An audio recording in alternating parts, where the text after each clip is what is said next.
Not much to talk about in this one, but I did want to put in a little petition to Paramount Plus and say no more American commentators on European matches. I know that sounds ironic for an American to call for no more Americans commentating, but really our commentators are the worst when it comes to football. There are many things wrong with it, but the worst part is they just don't know how to shut up.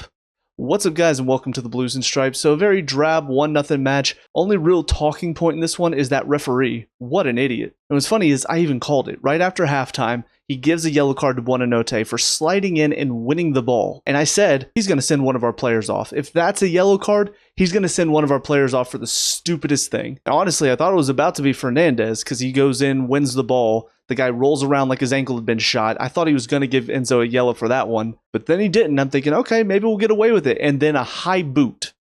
When's the last time you've seen a high boot that doesn't make contact with the player? When's the last time you've seen that given a yellow? I can tell you when. Never. This is the first time I've ever seen a high boot that doesn't make contact with the player get a yellow card. But the problem is he was so ready, he didn't give himself a chance to think about it or listen to anybody talking to him.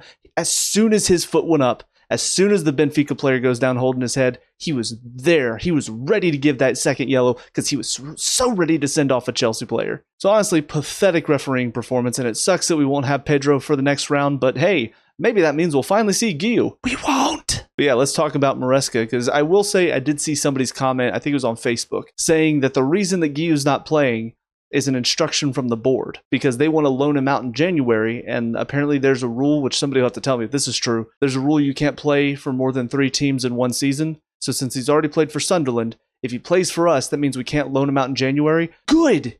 We don't need to loan him out. We need to keep 3 strikers here. So if that's true, if Maresca's really bowing down to the board and saying, okay, I won't play him, then he needs to be gone because we need a manager who's going to stand up to this dumbass board. It's pathetic. We need a striker today. And what does he go with? George up top.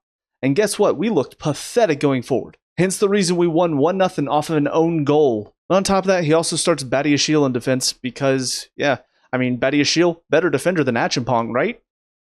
I already thought it was stupid that he's starting Fofana over Achimpong because I think Fofana's a terrible defender. But Badiashile, the worst defender that we have available, because I'm pretty sure Disasi's not registered, you're going to start him? I'm so confused. He does eventually sub Achimpong in for Badiashile, and let me tell you, as soon as that happened, suddenly we started playing with some intensity. Suddenly we started playing as if, you know, we're not good at holding on to 1-goal leads. Maybe we should go for something. Instead of taking 5 touches and then passing it to the other defender, who then takes 5 touches and then passes it back to the other defender. That was Badiashile and Chalobah for pretty much the entire match. I don't know how many times we need to concede late and give away a 1-goal lead that we've been trying to hold on to for most of the match before Maresca finally goes, hey guys, let's stop passing around the back and try to go for a second goal and then a 3rd goal to make sure we can actually win matches consistently. Because again, I've seen a lot of people defending Maresca saying, oh, it's the board, it's the transfer team. I've seen that a lot. And I will grant you, the transfer team didn't do their job. They should have replaced Colwill. I even said they should replace Colwill when the injury first happened,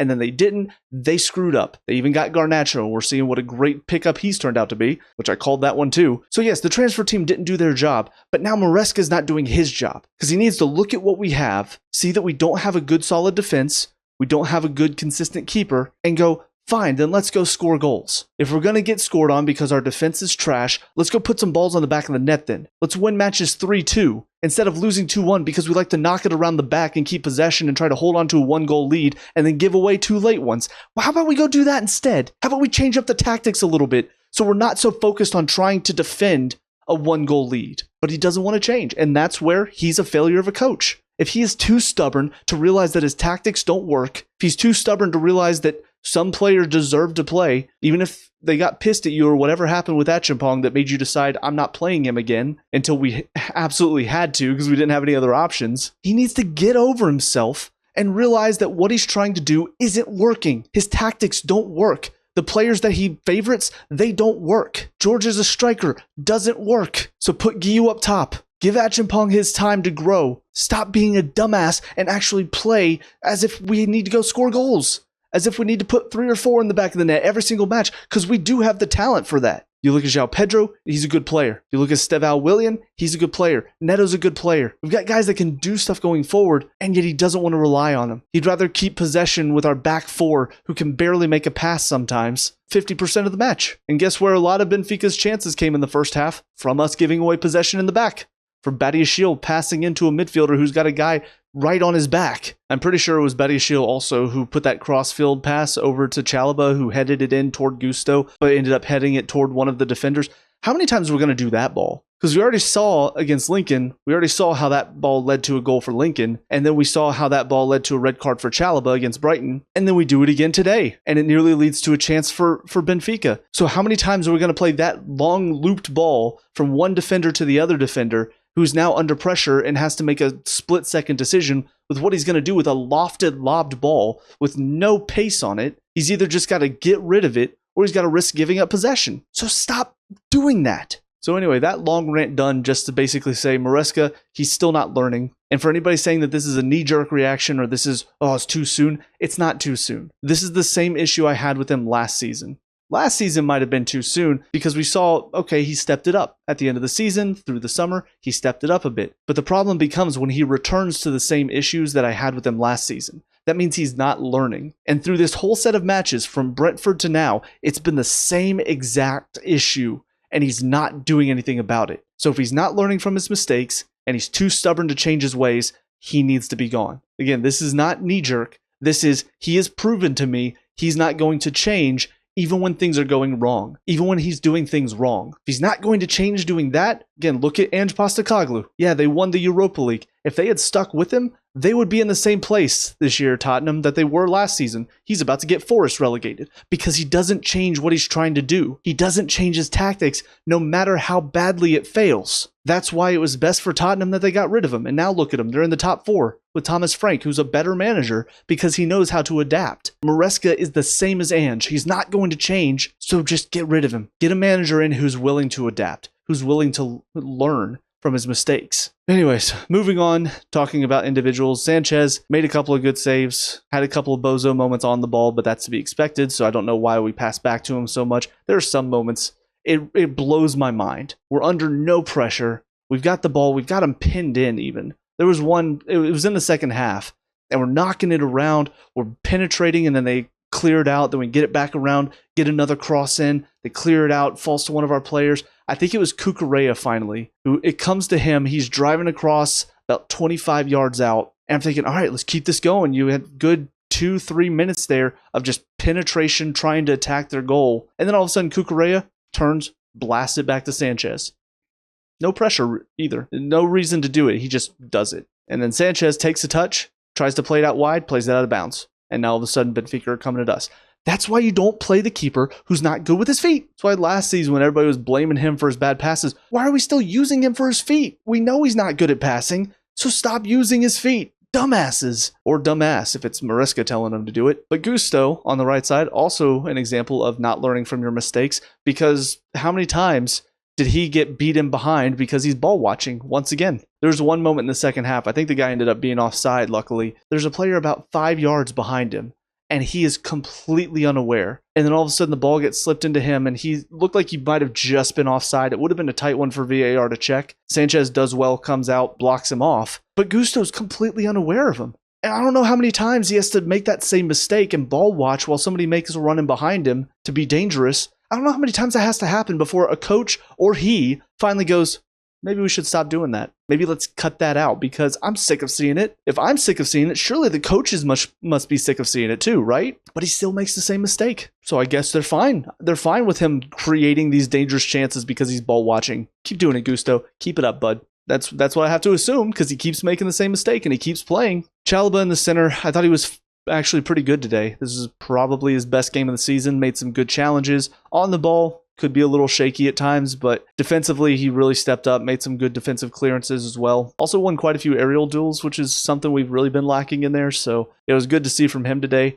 Badiashile, defensively, I don't remember him doing anything poor. There were a couple of moments where he got caught standing, but that's kind of typical for him. But honestly, on the ball is where I was just so frustrated with him today. Because again, it was so slow. Everything with him was just so slow and dull and taking 5 touches, and there's no impetus to get forward. And again, we're not a team that's been holding on to 1-goal leads, so let's get the ball forward, please. But now with Badiashile, it's touch, touch, touch, pass it in there, and lose the ball. It happens way too often with him. Also, he did have a free header, I think, in the first half, and ended up going 10 yards over, so pretty pathetic there too. Cucurella, I thought, did well. He was up against it today. One-on-one with that. It's not Bakayoko. The commentators kept calling him Bakayoko because they're idiots. Bakio, I think, was his name. But yeah, he was isolated with him so often, and I thought he did well to keep him mostly under wraps for most of the match. Fernandez in the center, I thought, looked better today. Still faded in the second half like he has been doing, but overall his performance was much, much better than what we've seen from him recently. Even had a really nice chip in behind for Estevao. Fortunately had his header saved. But overall, this is a lot more the Fernandez that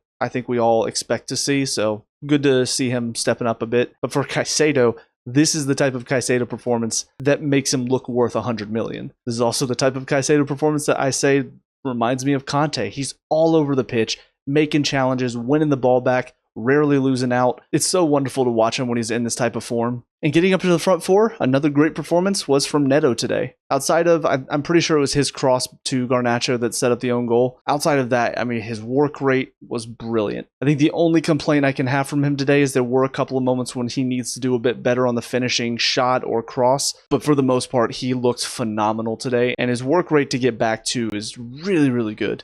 It's something that is very underappreciated, in my opinion. In fact, there was one moment, I want to say it was about 88th minute, 89th minute. You can just see that the intensity levels are vastly different. Benfica are fighting to win every ball. They're winning every 50-50. It's clear they're pushing to get the equalizer, and we look like we're dead. We look like we have no motivation to hold on to this 1-goal lead. And all of a sudden, here comes Neto. He's bursting across the field. He goes and fouls a guy to stop their momentum. I'm thinking that is brilliant. That's exactly what we need from somebody right now, because nobody else was willing to do that. As for the other three, Buonanotte in the center had his moments throughout the match, but I would like to see a little bit more from him overall. I think the main thing is more consistency throughout the match, because he'll pop up with 2 or 3 clever moments here and there, but then he'll fade away and he won't really be involved for 5 to 10 minutes in between. Garnacho, I know, is going to get a lot of praise because his cross ends up getting turned in for an own goal, but outside of that, he was useless again, and it's still proving my point that we didn't need to go get him. So once again, bravo to the transfer team that brought in this absolute waste of money. And then George up top, he's not a striker, so didn't look comfortable, didn't really do much today. It's not his position, so blame that one on Maresca. As far as the subs that came in, Estevao looked good,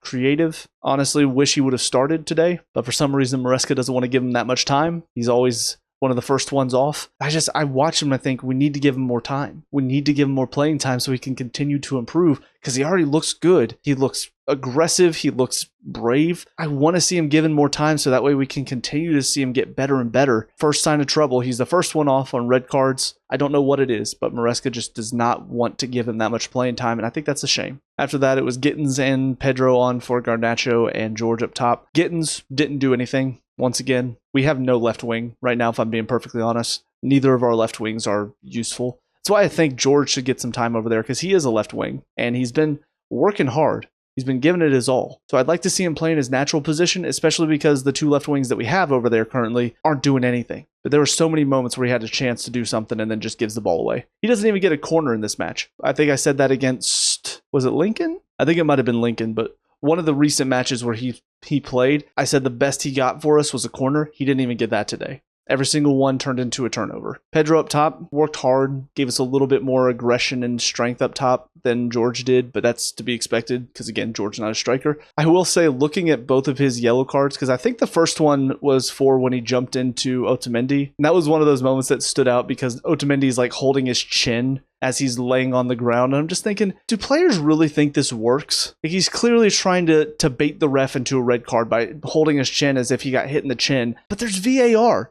And we can clearly watch and see you got hit in the chest. So stop holding your chin. It's just so weird to me that players still try to bait the ref into giving reds for stuff that doesn't happen when they have VAR to look and see what actually happened. It's so weird. And then the final 2 subs, James and Achapong on for Badiashile and for Gusto. James provided a little bit more defensive cover on that right side than Gusto did, and Achapong did okay. He's still young. I think he's still got a ways to learn, but I think his quality right now and his work rate, I think he's going to give you more than Badiashile will. I think he deserves to start. And honestly, from the very first minute he got on the ball, it looks so much better. He drove with it right away, got the ball into João Pedro, and suddenly it turned into a chance that gets wasted. But that's the type of thing that I want to see us do. I want to see us get the ball down the field quickly and try to find that second goal. And it looks like Achapong wants to do that, whereas Badiashile would prefer to take 5 to 10 touches and then give the ball away. And that's not what I want to see. So yet another reason why Achapong needs to be playing. But what do I know? It's not like I called Garnacho was going to be a trash player or that there were worrying signs after the Palace match. And now here we are, 2 wins out of 6 in the league and barely beating sorry teams like Lincoln. And honestly, Benfica's not that great either based on what I saw today. The keeper's a good example, but I think most of the players on the pitch today were just very average from what I saw. Thankfully, we got the much needed win today, but now we're going into a weekend against Liverpool.